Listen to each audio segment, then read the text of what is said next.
Hola, hola. Bueno, pues continuando con los temas de esta asignatura, ahora vamos a hablar de las materias primas. Tenemos que identificar dentro de los procesos productivos de los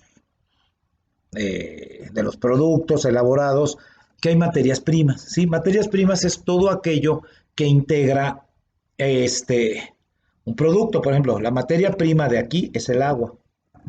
La materia prima de este empaque de galletas, ¿sí? ¿Qué va a ser? Las materias primas para hacer una galleta son sus ingredientes, la harina, el azúcar, el ¿qué más? Sal también se le pone, el material que sirve para laudar, ¿sí? Para que se esponje. Todo eso son materias primas, ¿sí? Entonces, a eso lo que tenemos que identificar primero, otro de los puntos, perdón, primero, para poder hacer nuestra lista maestra.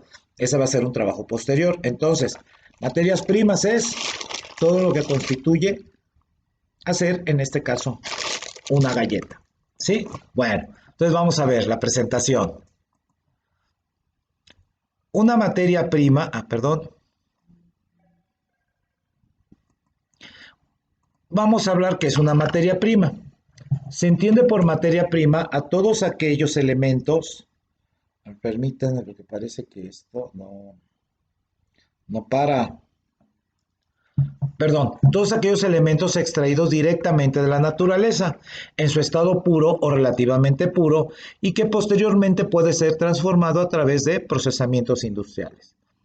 En bienes finales, por ejemplo, para consumo, también es energía, o bienes semi-elaborados que alimentan a su vez otros circuitos secundarios, ¿sí? Por lo tanto, por ejemplo, primero es, ¿cuál sería la materia prima para hacer una harina? Para esta galleta, pues sería el trigo, ¿sí? Ya que tienes, ese es tu producto terminado, el trigo, harina. Después lo pasas a la siguiente fase productiva para hacer galletas, ¿cuál es tu materia prima? La harina, ¿sí? Entonces, sí estamos con cómo se hacen este tipo de identificación, más que nada de los conceptos, ¿no? Para que estemos hablando del mismo. ¿Sí? Son el insumo básico de una cadena industrial y se deben al sector primario de la cadena productiva, por así decirlo. Bueno, hay numerosos tipos y formas de materia prima, tanto de procesos de elaboración, por ejemplo, como de procesos de transformación. Son mecanismos de obtención también, por lo cual sus mecanismos de obtención también son diversos, ya que algunas materias primas están directamente a nuestro alcance y otras deben ser buscadas en las profundidades, por ejemplo, de la corteza terrestre, los minerales, en el fondo de los mares, petróleos, por ejemplo, o incluso deben ser derivados o sintetizados a partir de otras materias primas, ¿sí? Por ejemplo, las materias primas para elaborar un medicamento. Bueno, eso es sintetización. La demanda de materias primas en la sociedad industrial es constante y es abundante, no solo para la elaboración de bienes de consumo, sino para alimentar procesos de obtención, por ejemplo, de energía. Tenemos mediante la quema de combustibles fósiles o el procedimiento atómico de minerales como el uranio. ¿Eh? Paradójicamente, los países productores de dichas materias primas son en su mayoría de tercer mundo, o sea, por ejemplo, México. O sea, que los menos desarrollados deben de consumir a un costo mayor los productos elaborados por los países desarrollados con su propia materia prima. Una paradoja, pero pasa. Hay diferentes tipos de materia prima, ¿sí? Aquí vamos a hablar de algunos, por ejemplo, las no renovables. Son las que existen como productos de largos procesos geológicos o históricos en nuestro planeta y cuyas reservas corren riesgo de acabarse si el ritmo de consumo no sigue patrones racionales. Por ejemplo, el petróleo o el carbón fósil. Esa es una materia prima no renovable. Tenemos materia prima renovable o superabundante. Es, por ejemplo, un bien que se halla constante y de rápida reproducción. O bien en niveles tan pero tan abundantes que es virtualmente imposible agotarlos. Pero todo producto es finito, recordándolo.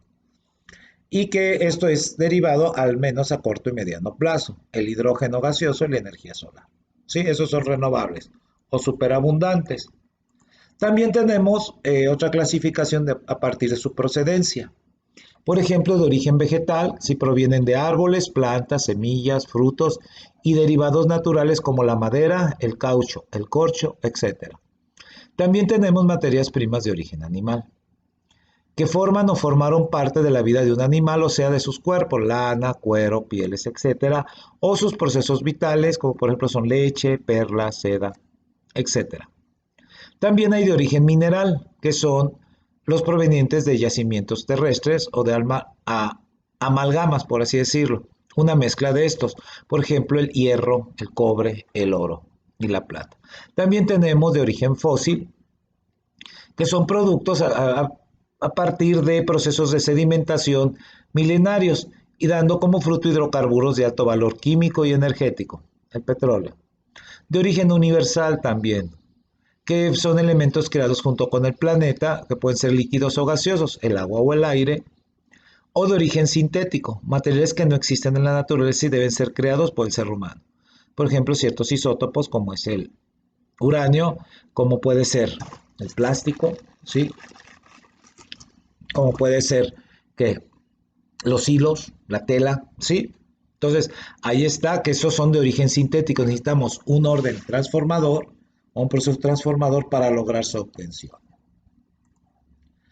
¿Cuál es la importancia de la materia prima? La materia prima se considera la base del proceso industrial humano, es decir, el punto de partida de cualquier cadena productiva de manufacturación.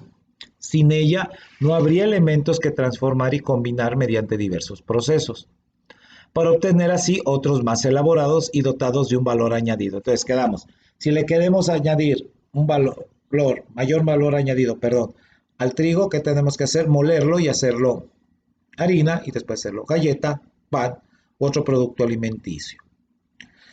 Por esa razón, el precio de las materias primas incide en los precios finales de los productos elaborados, claro. ¿Sí? Si las materias primas son caras, el producto final va a ser caro. Porque aparte es el material, lo que cuesta el material más el proceso de transformación y ganancia. En ello, bueno, intervienen factores operativos como la abundancia, la dificultad de extracción o su dificultad de transformación, ¿sí? Entonces, ahí ya tenemos la importancia de las materias primas y qué son. ¿Cuál va a ser nuestro trabajo, muchachos, para esta semana? ¿Sí? Vamos a hacer una lista de las materias primas que conforman nuestro producto final. ¿Qué vas a hacer? Vas a agarrar un archivo y vas a decir, bueno, si el mío es galletas, vamos a tener ¿qué materias primas vamos a tener? No, harina, saborizante, laudante, que esponje, agua, leche en polvo, ¿sí? Todos y cada uno de los elementos que se integren para la elaboración, en este caso, de mi galleta. Entonces, eso es lo que vamos a hacer en la actividad, si mal no recuerdo, va a ser las 7, ¿sí? Entonces, se los dejo de trabajo, me hacen la lista de las materias primas nada más, y lo van a subir en un archivo, ¿vale? Bueno, pues entonces, espero que no haya dudas, muchas gracias. Continuamos.